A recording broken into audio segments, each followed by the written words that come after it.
lakukan mulai dari yang formal. Apa itu? Yang formal ya berarti dalam dunia pendidikan. Nah, kalau sudah dunia pendidikan itu kan berarti kan pemaksaan pengetahuan. Nah, kemudian yang kedua adalah lakukan lewat lembaga-lembaga non formal. Apa itu? Manfaatkan lembaga-lembaga mitra pemerintah sebagai ruang untuk sosialisasi. Misalnya apa? PKK, Karang Taruna, ada KONI, ada dan sebagainya, banyak sekali yang bisa kita pakai sebagai ruang sosialisasi. Yang berikutnya adalah bagaimana sinergitas antar apa lembaga, antar OPD, antar penyelenggara pemerintah untuk bisa menyamakan visi apa dan siapa yang melakukan. Ini juga harus sudah secara otomatis dimasukkan di dalam program sehingga tidak lagi kemudian melempar ini bukan tusi. Itu dia. Ya, ini kadang-kadang kita terbelenggunya adalah ini bukan tusi saya. Ini yang tidak boleh terjadi. Kita harus punya kerelaan untuk bagian dari proses membangun masyarakat.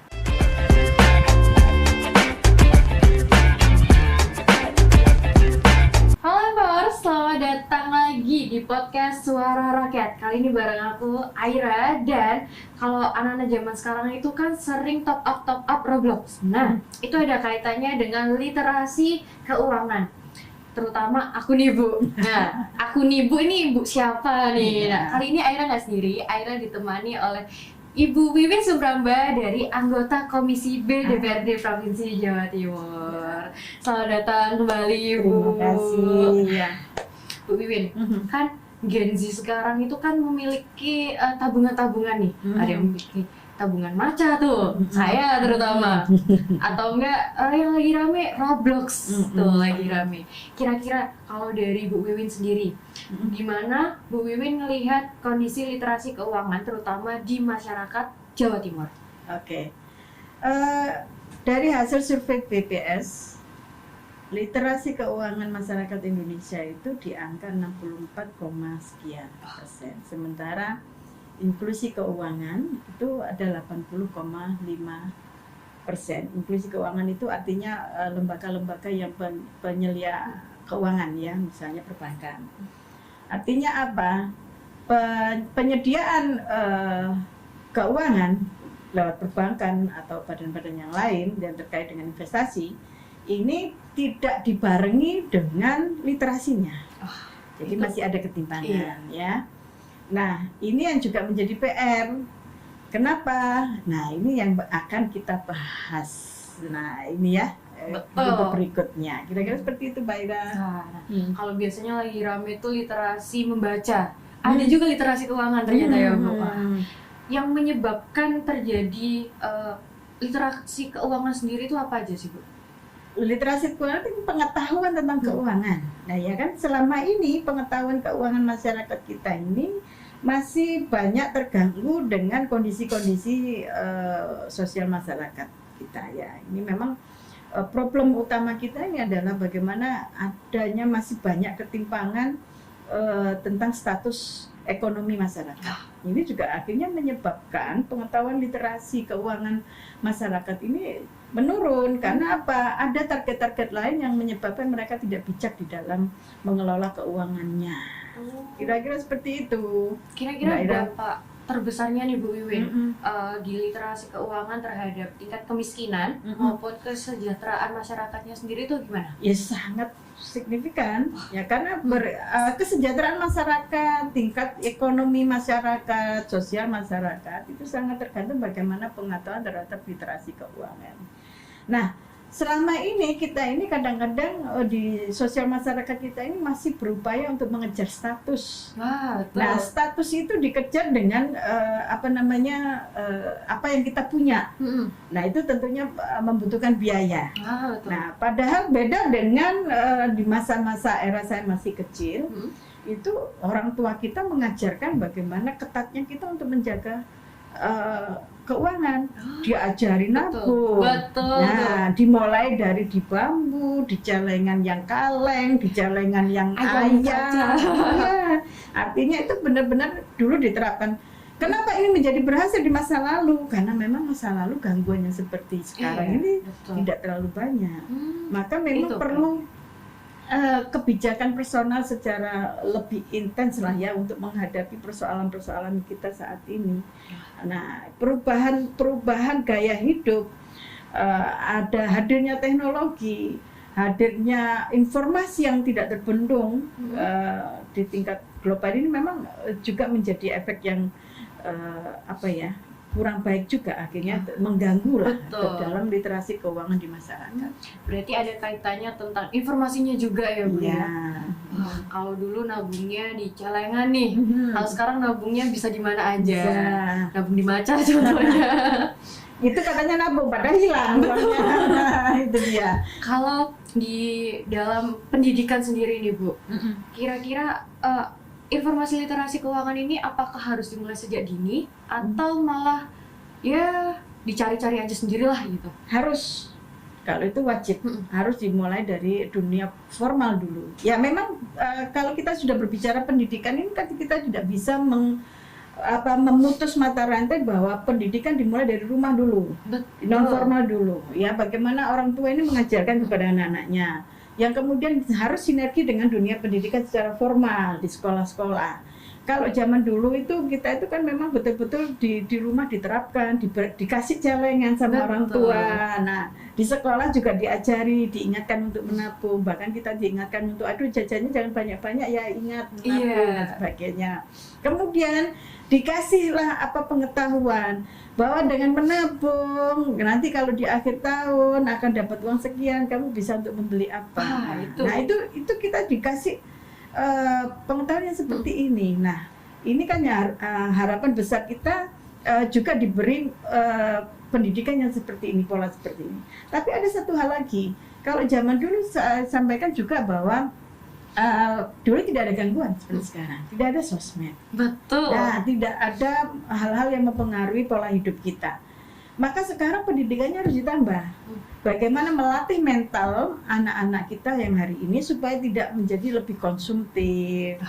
Bagaimana mereka lebih mulai menimbang apa yang harus dikeluarkan. Nah, kenapa? Karena ini juga menjadi penting untuk bisa mengantisipasi gangguan-gangguan lingkungan yang terjadi saat ini.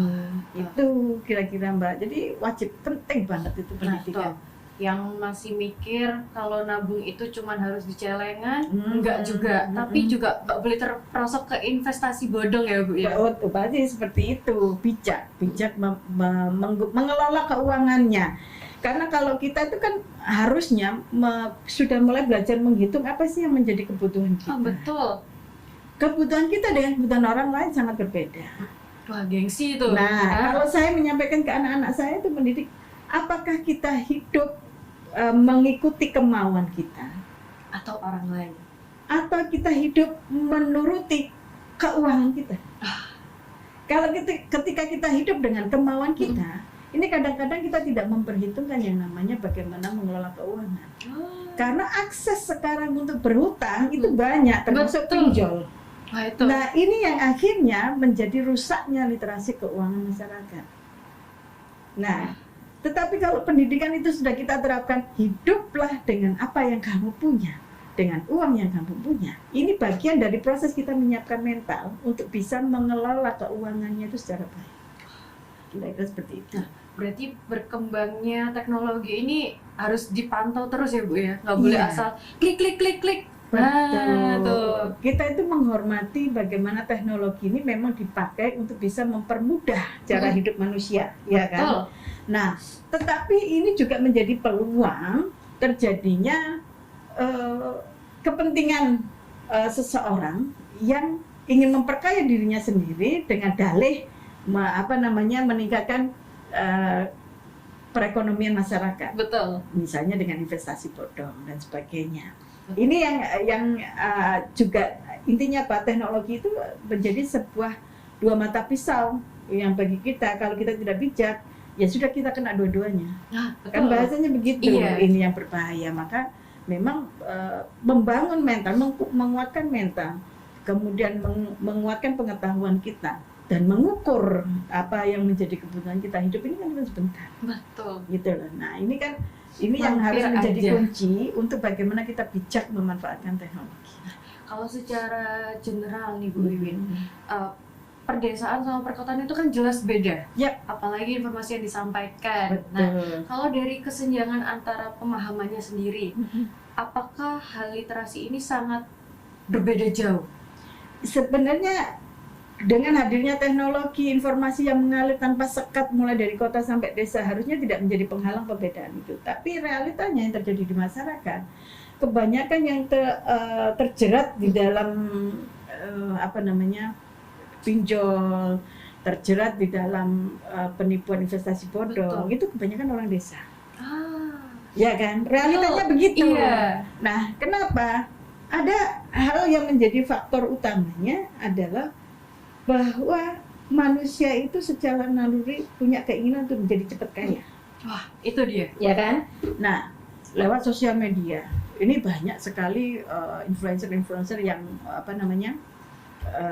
narsis gitu ya, memamerkan mobilnya. Iya. Siapa sih yang nggak kepingin? Gengsi itu. Sementara masyarakat desa yang dulu hidupnya adem ayem, pokoknya cukup bisa menyekolahkan anaknya, mulai terganggu, kepingin kaya juga. Itu juga salah satu faktor, ya. Nah, ini kan juga mental ya. Kadang-kadang juga pendidikan juga mempengaruhi juga. Ketika pendidikan itu kan sebenarnya juga proses membangun mental juga. Betul. Harusnya. Nah, yang kedua apalagi? Yang kedua adalah manusia itu secara naluri itu kepingin kerja sedikit, tapi hasilnya berlipat-lipat. Wah, itu dia. Nah, ketika kemudian ditawarkan investasi sekian, kamu akan dapat keuntungan sekian yang lebih banyak. Nanti akan kembali di bulan sekian. Tergiur. Nah, ini yang menjadi persoalan. Nah, karena mungkin ya, karena memang jenis pekerjaan berbeda antara yang di kota dengan yang di desa. Sebenarnya harusnya tidak menjadi alasan ya sebenarnya. Ini kan seolah-olah yang di desa ini bekerja sekeras apapun hasilnya sedikit, merasa seperti itu. Adanya ketimpangan seperti inilah yang kemudian menyebabkan hal-hal ini terjadi. Karena inginnya, masa saya kerja keras terus, saya kepingin suatu saat menikmati hasilnya. Iya, keringatnya cuma netesnya satu seperti orang kota, tapi hasilnya banyak. Hasilnya banyak. Ini juga menjadi bisa saja ini menjadi latar belakang terjadinya itu. Wah, berarti peran tokoh masyarakat itu juga berpengaruh sekali. Sangat. Ya, bagaimanapun, terutama di daerah ya, itu kan bagaimana masyarakat itu teratur, itu kan salah satunya ada peran tokoh agama, Betul. tokoh masyarakat. Betul. Yang dihormati, yang mereka meyakini bahwa orang ini memberikan kebenaran pada mereka. Inilah yang akan bisa mempengaruhi pola pikir, cara pandang terhadap sesuatu informasi yang baru. Nah, ini pentingnya hadirnya tokoh masyarakat, tokoh agama. Nah, ini memang tujuannya untuk menjaga kondisi sosial masyarakat yang seperti ini. Dan kita tentunya mengharapkan banyak orang-orang yang bisa menjadi memosisikan dirinya yang sudah diposisikan sebagai tokoh masyarakat untuk bisa berbuat kebaikan pada masyarakat. Wah, berarti harus menyampaikan bagus itu investasi itu gimana sih? Iya. Gitu.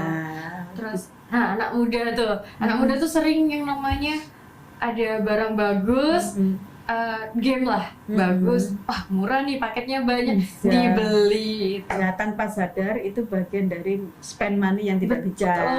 Nah, kadang-kadang nyun sewu di kalangan yang orang terdidik sekalipun merasa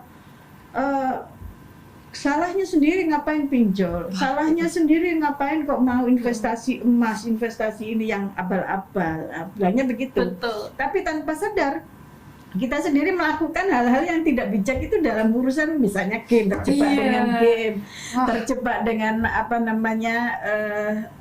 bahasanya yang paling gampang itu giveaway. Itu dia. Nah, ya kan itu tanpa sadar sebenarnya kan kita nuruti tanpa sadar emosi kita ikut. Itu tanpa sadar sudah bagian dari merusak literasi keuangan. Emang semakin seru, anak muda juga harus nonton dari awal sampai akhir ini berarti ya. Jangan kemana-mana. Betul, jangan kemana-mana Empower, tetap di podcast Suara Rakyat.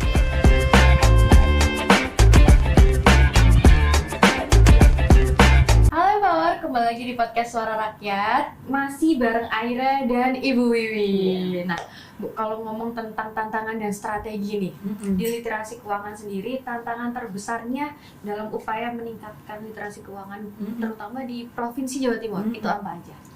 Ya, harus kita jamin dulu keamanan sosial ekonominya. Kalau sudah terjamin keamanan sosial ekonominya, pasti mereka tidak punya ada keinginan yang terlalu besar terhadap kebutuhan keuangan, sehingga mereka lebih bijak mengelola keuangan. Itu yang paling penting. Nah, yang kedua adalah bagaimana pemerintah juga harus hadir untuk bisa menertibkan platform-platform yang mengganggu.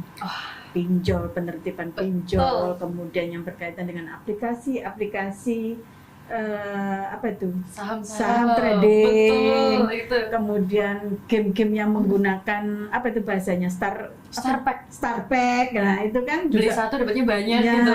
dan ada loh, saya ini kan juga main game juga, ya kali yang untuk penghilang stres lah. Itu juga ada Starpacknya tuh kok sampai jutaan ya. Iya. Saya juga heran gitu. Nah ini kan juga menjadi problem. Ya Betul. ini yang perlu penertiban oleh pemerintah, ketegasan, ya. Kalau secara hukum selama ada pengaduan pasti akan ada ininya kan. Tapi kalau yang jadi masalah adalah bagaimana pemerintah juga hadir untuk bisa menertibkan platform-platform itu. Kira-kira seperti itu. Harus menyeimbangkan berarti. Iya, jadi ya memang antara pemerintah sendiri bagaimana mereka punya ketegasan di dalam pengaturan itu, tapi masyarakatnya sendiri juga harus teredukasi. Ini harus jalan bareng. Gak boleh balapan berarti ya Bu ya? Iyalah, bagaimana menuntaskan persoalan itu. Orang konflik itu tidak kemudian beban kesalahannya hanya di satu pihak. Betul. Dua-duanya harus bisa menanggung kesalahan dan menanggung kebenaran yang mereka miliki. Tapi bagaimana mereka bersama-sama mencari win-win solution-nya. Nah, masyarakat sendiri juga harus teredukasi, tidak terjebak di dalam permainan-permainan yang sebenarnya itu permainan-permainan ekonomi saja, kan gitu.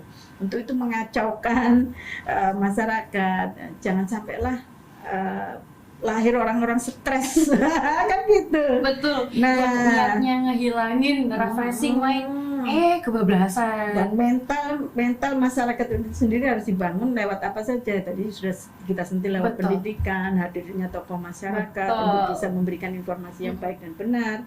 Tokoh agama terutama, kan bagaimanapun agama itu mengajarkan kebaikan. Jadi saya pikir itu juga bagian dari langkah penting yang harus kita lakukan. Kalau dari pemerintahannya sendiri nih Bu, apakah sudah mulai edukasi terutama ke Gen Z nih? Kalau beberapa waktu lalu tuh kan sempat rame yang masalah saham. Artis main saham trading, ikutlah Gen Z itu berkelana. Akhirnya ketangkep, pusing semuanya.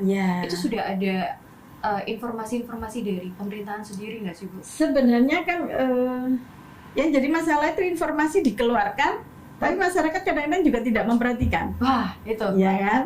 Ya tadi masalah misalnya kalau kita nonton TikTok, scroll, nggak penting nggak dilihat. Betul. Informasi yang sifatnya pemerintah nggak dilihat.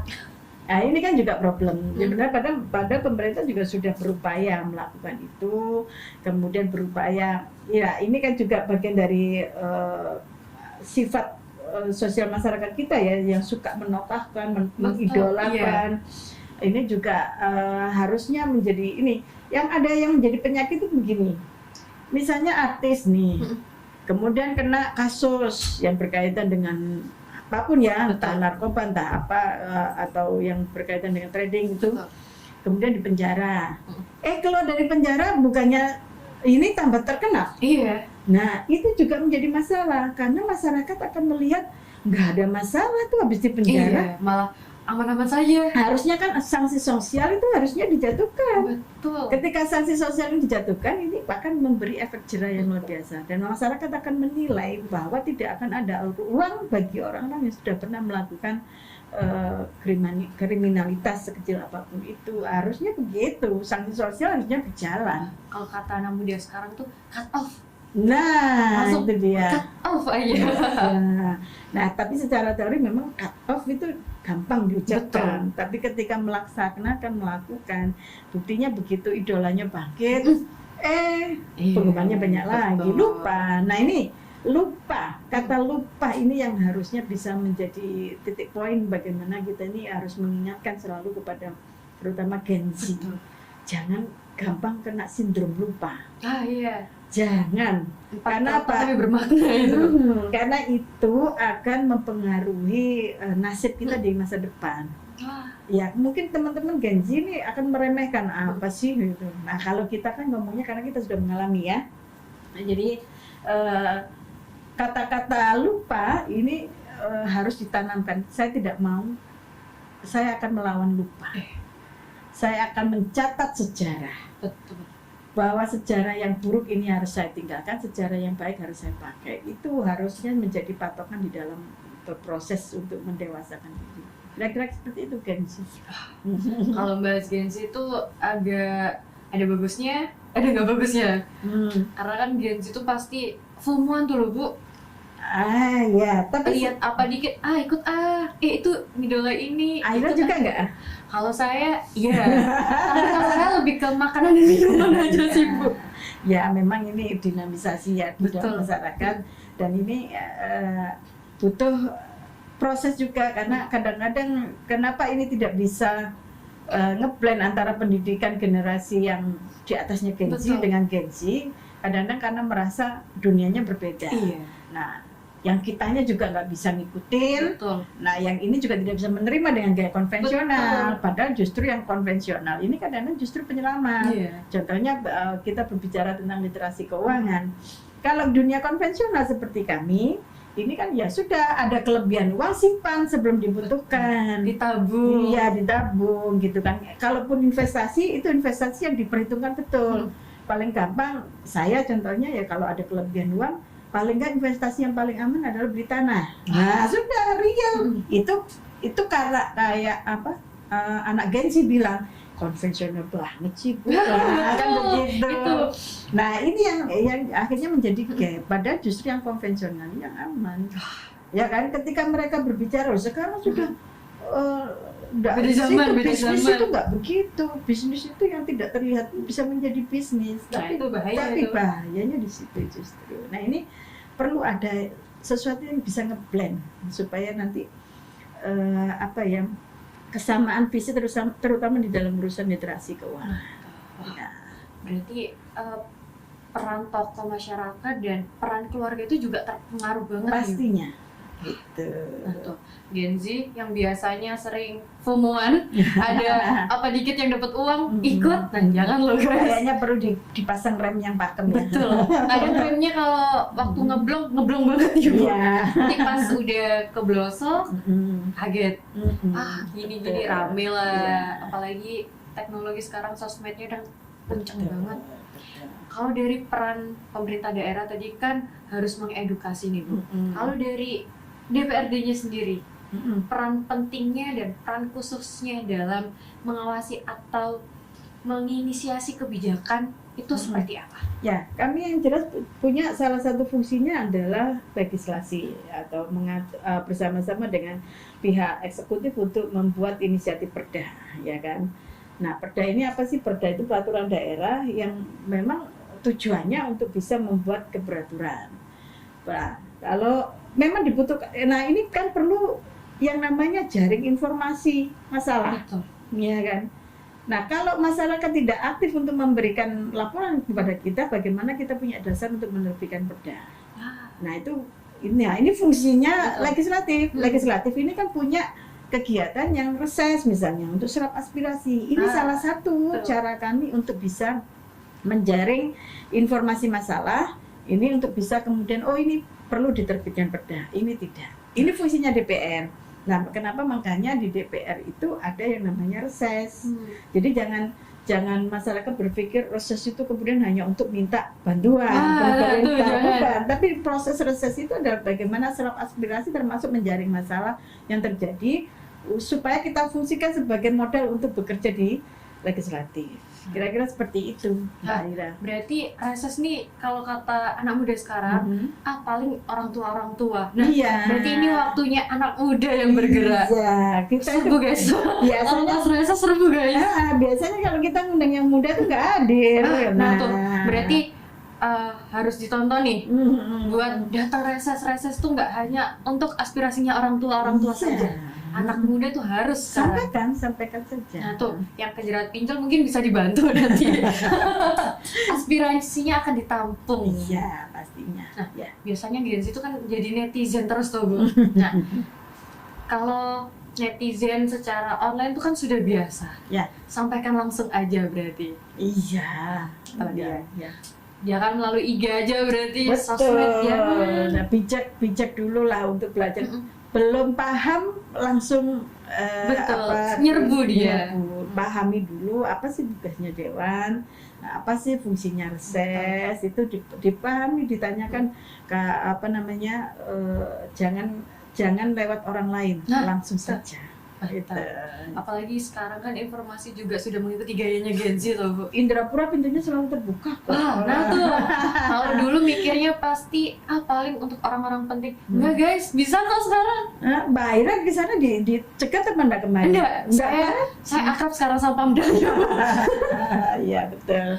Ya. Kalau ngomongin tentang program nih, Bu, program inklusi keuangan digital itu sudah cukup efektif atau enggak? Sekali lagi teknologi itu dua mata pisau yang agak berbahaya juga. Di satu sisi memang kita dimudahkan oleh digital, itu dimudahkan, ya kan? Artinya transaksi kita sudah kemana-mana, kita sudah nggak perlu bawa yang dompet, kartu, macam-macam, sudah HP sudah cukup, selesai. Tetapi ini kadang-kadang menjadi sebuah godaan, justru kemudahan itu menjadi godaan.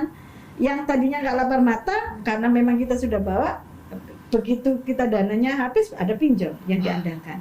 Ini yang saya sebut sebagai dua mata pisau yang kalau kita tidak antisipasi, ini yang akan menjadi berbahaya. Jebakan Batman. Iya, yang diniatkan untuk mempermudah kita dalam mengoperasikan belanja kita, terutama di bisnis, ini akhirnya menjadi sesuatu yang menjebak juga pada masyarakat. Ini maka butuh yang namanya membangun dasar mentalnya dulu, gitu. Untuk kalau mau keuangan digital itu ya, kalau mau menggunakan itu mikir-mikir dulu. Saya dulu sebelum begitu dikenalkan dengan yang namanya Kris. Ya, belum Kris ya, waktu itu masih mobile banking. Mobile banking itu saya nggak langsung. Saya harus mikir dulu. Saya masih lebih memilih konvensional yang pakai kartu, karena ATM. Nah, kenapa? Saya ini ngajari diri saya sendiri untuk ngerem keinginan. Nah, itu kan salah satunya. Ya. Jadi setelah saya menjelang jadi anggota dewan ini baru saya menggunakan mobile banking. Loh, bener ini. Ya memang saya termasuk orang yang konvensional, tetapi menurut saya aman jadinya. Saya tidak mudah terhasut. Iya.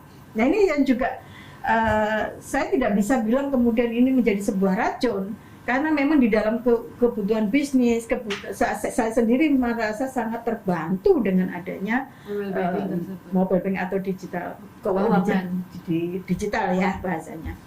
Saya sangat terbantu realitanya, tetapi sekali lagi butuh kebijakan masyarakat untuk bisa menggunakan teknologi. Tuh. Anak muda sekarang sudah luas. Kalau mau nyampein informasi sudah luas. Jangan kemana-mana ya, Mawar. Tetap di podcast Suara Rakyat.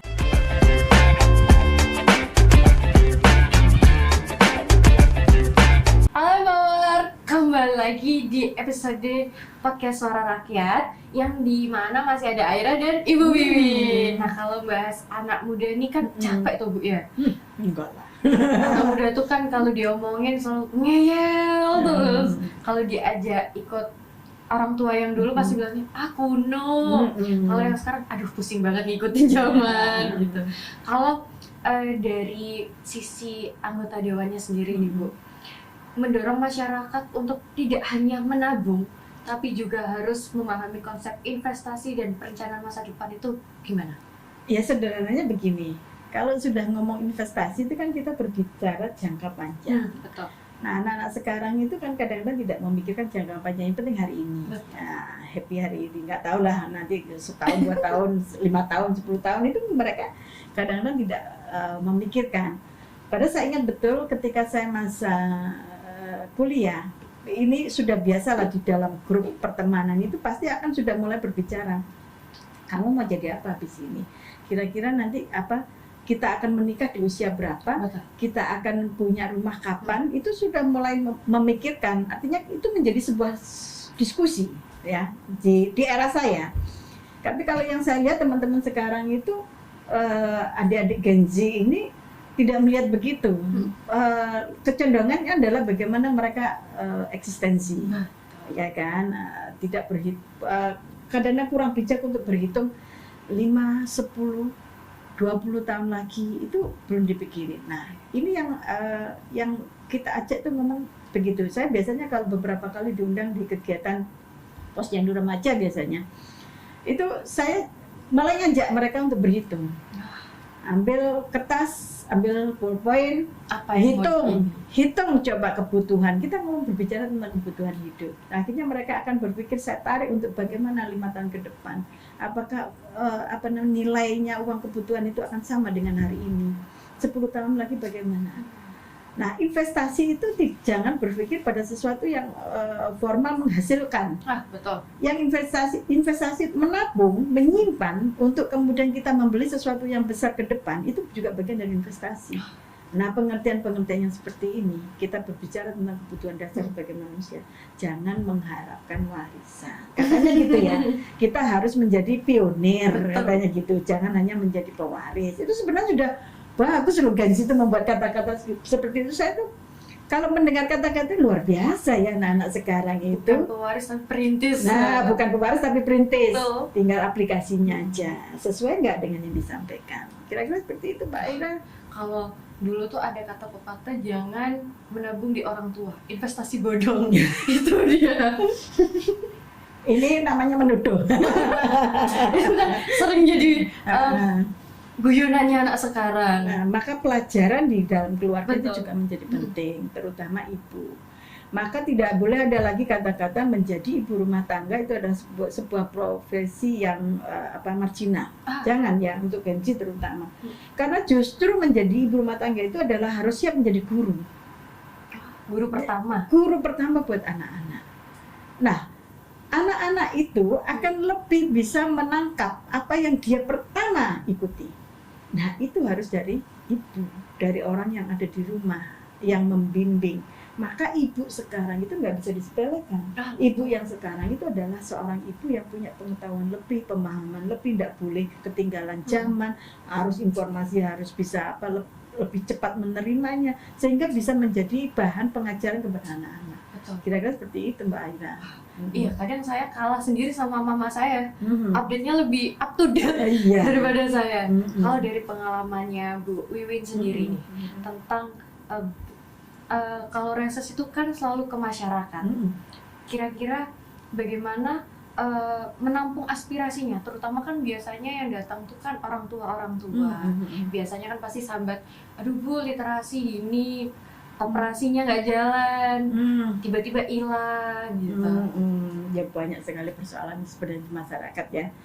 Mulai dari urusan di rumah sakit, kesulitan di rumah sakit, urusan kurang modal, sampai urusan bertengkar dengan istrinya, itu curhatnya ke kita.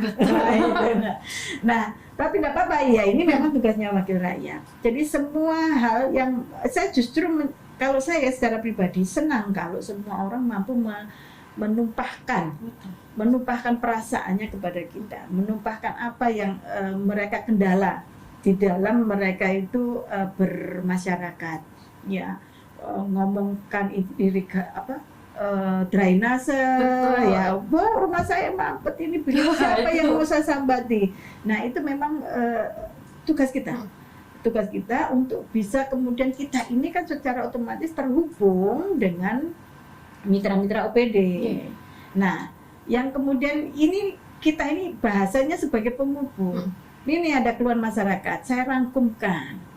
Kemudian saya serahkan kepada OPD supaya menjadi bahan untuk penyusunan program kegiatan di OPD. Jadi dasar penyusunan program yang ada di OPD itu harusnya memang dari serap aspirasi yang kami lakukan. Wah, berarti nggak cuma diserap aja, Mm-mm. juga disampaikan malah. Cuman yang keliru itu kadang-kadang kalau sudah jadi dewan, seolah-olah kita jadi dewan. Yang harus serba kita yang salah tuh. menyelesaikan itu bukan mekanismenya. Mekanismenya tidak begitu. Jadi kita mekanismenya adalah sebagai penyelenggara pemerintah, salah satu bagian penyelenggara pemerintah, kita bersama-sama dengan eksekutif untuk memecahkan problem dari hasil serap aspirasi. Kira-kira seperti itu. Wah, berarti nggak cuma diserap aspirasinya, Mm-mm. juga disampaikan ke pihak-pihak Proses terkait. pasti Betul. gitu. Kalau biasanya anak muda selalu bilang, "Halah, kerjanya cuma tidur-tidur." Enggak, guys. No. Sudah Bukan tahu loh. ya Ira ya. No, guys. No. Capek loh, guys. Jadi tempat curhat. Betul. Kalau boleh tahu nih Bu Wiwin, Mm-mm. apa saja sih contoh program pemberdayaan masyarakat yang berhasil karena literasi keuangannya? Banyak sebenarnya, misalnya terkait dengan perbankan, ya kan? Perbankan ini kan bagian dari literasi, pemahaman literasi keuangan untuk masyarakat, ya kan? Selama mereka meyakini bahwa perbankan terutama milik negara, ya, ini pasti akan terjamin keuangannya. Nah, pemerintah kan sudah menyediakan. Tadi saya sampaikan ada kesenjangan nih antara inklusi keuangan Betul. dengan literasi keuangan yang terjadi. Pemerintah ini sudah nyiapin loh. Ya, sudah ada. Yang terjadi masalahnya masyarakat lebih percaya pada yang lain. Yang dianggap itu tadi bahwa mereka akan mendapatkan keuntungan yang luar biasa daripada nah ini yang menjadi PR bagi kita untuk mensosialisasikan. Mau investasi itu cari aman atau mengejar keuntungan tapi tidak ada kepastian hukum. Nah, ini yang harusnya kita sosialisasikan juga. Sebenarnya secara pendidikan dasar di masyarakat itu ada kok. Cuma mengerem keinginan untuk menjadi terlalu cepat itu yang Rem belumnya hilang. Remnya hilang, kapas remnya habis. Iya, pemerintah sudah tidak kurang-kurang menyiapkan itu semua gitu ya. Walaupun dengan bunga yang kecil ya, Betul. tapi yang paling penting kan aman. Iya. Ya, Nggak apa-apa bunga kecil tapi bertahap. betul. Nggak yang langsung instan. Yang penting tidak hilang. Betul. Nah, itu yang suka biasanya investasi ke sesama teman. Nah, tuh harus dilakukan itu. Ya nggak gitu lah, ini nanti bikin konflik loh. Oke. Bu Wiwin, tadi kan kita sempat membahas peran teknologi sekarang nih. Kalau dulu tuh kan pasti cuma tulisan-tulisan aja, kalau sekarang kan sudah ada gambar-gambarnya. Kira-kira kalau menilai dari peran media sosial dalam upaya membentuk cara pandang masyarakat, itu apakah sudah hidup?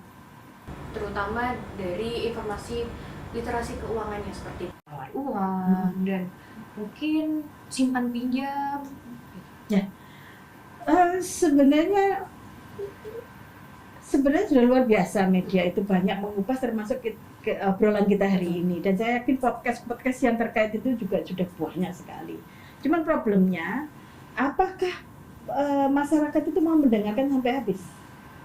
Ya kan, betul. kalau sudah nggak sesuai dengan yang mereka mau, kita paling cuma ditonton 5 menit, itu menjadi problem. Nah ini istiqomahnya mereka menerima informasi itu yang paling penting. Nah, tapi ada hal lain. Sekali lagi, konvensional itu kadang-kadang juga diperlukan. Apa itu? Misalnya pasang gambar flyer di jalan, iklan-iklan itu ya, yang bentuk apa itu ya bahasanya itu, flyer itu ya. Reklame. Nah, reklame itu juga penting. Yang perlu Mbak Aira sadari adalah mensugesti orang itu kadang-kadang tidak harus dengan kata-kata. Betul. Kadang-kadang gambar yang kita lihat tanpa sadar tiap hari itu akan coba Mbak Aira, kalau tulisan yang paling diingat kalau di pom bensin pasti apa yang akan tulisan yang kamu ingat? Tidak boleh menggunakan HP itu. Nah, menggunakan HP. Itu padahal kan kamu nggak baca. Betul, cuman gambar aja. Ya, cuman pokoknya karena kamu tiap hari lewat mengisi BBM di situ, terus terlihat sudah. Kamu nggak berniat untuk mengingat-ingat. Tapi setiap kali ke situ lihat itu, akhirnya nempel. Nah, yang konvensional ini kita juga perlu. Ya, ini untuk mengubah paradigma, mengubah cara pandang masyarakat. Itu salah satunya adalah mensugesti dengan apa? Gambar yang sifatnya konvensional. Dia nggak sadar. Gaya hidupnya juga ikut berubah Kan kadang tanpa ya. sadar kan begini, tanpa sadar kamu ketika di pom ya sudah, kamu nggak akan merokok, Betul. nggak mungkin. Kenapa? Kamu ingat tulisan itu Iya. tanpa sadar. Padahal nggak ada tulisannya, itu cuma gambar aja. Ya nggak ada kan tulisannya sanksinya apa? Iya, nggak nggak ada. Nah itu kira-kira gitu Mbak Ira, memang betul kalau berupa gambar itu memang lebih bisa mempengaruhi, tapi kalau sudah di sosmed ini kita ada kemungkinan hanya dilewati saja. Berarti peran promosi ke media sosialnya harus dikencarin lagi ini ya. Betul. Tapi yang konvensional ada, digitalnya juga ada gitu. Jadi semua lini harus dimasuki. Nah, berarti Ya, harus di forma pendidikannya juga ada. harus itu. memasuki golongan-golongan. Paling tidak kita harus terbangun kepekaan tentang apa ya, hal-hal yang harus kita lakukan di masyarakat, itu terbangun kepekaannya, dan siapa yang harus melakukan itu harus cepat. Kan intinya apa? Sebagai pemerintah kita ini juga harus mempunyai program-program yang visioner. Apa sih kira-kira yang terjadi di tahun depan? Itu yang harusnya kita siapkan untuk bisa mengantisipasi. Kira-kira seperti itu. Berarti antisipasi dulu sebelum. Oh iya, preventif jauh lebih baik daripada tindakan. Kalau Ya sekarang kan? siapkan payung sebelum hujan. Mencegah lebih baik daripada Mengobati. Ya. itu dia. Pertanyaan terakhir nih Bu, sebelum kita tutup segmennya. Apa langkah konkret yang bisa dilakukan untuk menjadikan literasi keuangan ini sebagai gerakan bersama, bukan sekedar kampanye sesaat. Jadi bukan cuma omong-omongan aja. Betul. Lakukan mulai dari yang formal. Apa itu? Yang formal ya berarti dalam dunia pendidikan. Nah, kalau sudah dunia pendidikan itu kan berarti kan pemaksaan pengetahuan. Nah, kemudian yang kedua adalah lakukan lewat lembaga-lembaga non formal. Apa itu? Manfaatkan lembaga-lembaga mitra pemerintah sebagai ruang untuk sosialisasi. Misalnya apa? PKK, Karang Taruna, ada KONI, ada dan sebagainya, banyak sekali yang bisa kita pakai sebagai ruang sosialisasi. Yang berikutnya adalah bagaimana sinergitas antar apa lembaga, antar OPD, antar apa namanya penyelenggara pemerintah untuk bisa menyamakan visi apa dan siapa yang melakukan. Ini juga harus sudah secara otomatis dimasukkan di dalam program, sehingga tidak lagi kemudian melempar ini bukan tusi. Itu dia. Ya, ini kadang-kadang kita terbelenggunya adalah ini bukan tusi saya. Ini yang tidak boleh terjadi. Kita harus punya kerelaan untuk bagian dari proses membangun masyarakat. Tuh, berarti nggak cuman peran dari keluarga, teman sekitar, tapi semuanya harus bergerak bersama. Betul tuh dia. Berarti mencegah itu lebih baik daripada mengobati. Betul. Sebelum keblosok lebih dalam lagi itu. Ya, Kalau kata orang-orang tuh kan, udah bahasa sekalian bahasa. Padahal enggak ya Bu ya. Enggak boleh. Siapkan payung sebelum hujan. Iya. Nah, buat anak muda, terutama Gen Z, Gen Alpha terutama tuh yang suka tergiur dengan starter pack murah-murah, isinya banyak, tapi ujung-ujungnya zonk. Tuh, di episode kali ini cukup banyak membahas tentang literasi keuangan, terutama dampak dan positif negatifnya. Aira dan Bu Wiwin sudah mau pergi bawah. Kita sudah membahas banyak. Nah, saatnya kalian yang bergerak. Jangan hanya kita. Kalau cuma ngobrol aku juga sudah sering ya Bu ya. Tapi ayo kita bergerak bersama-sama menyampaikan sesama teman lah setidaknya. Nah, Empower jangan lupa untuk subscribe, like, komen, dan di-share. Nah, anak muda tuh kan sering clickbait. Di-clickbait aja nanti videonya. Di-share. Jadi nanti kalau kalian ada penyampaian aspirasi, bisa di kolom komentar atau langsung ke Bu Wiwin. Kami tunggu. Nah, Indrapura terbuka lebar guys buat kalian. Jangan kemana-mana. Aira pamit, Ibu Wiwin pamit. Bye-bye.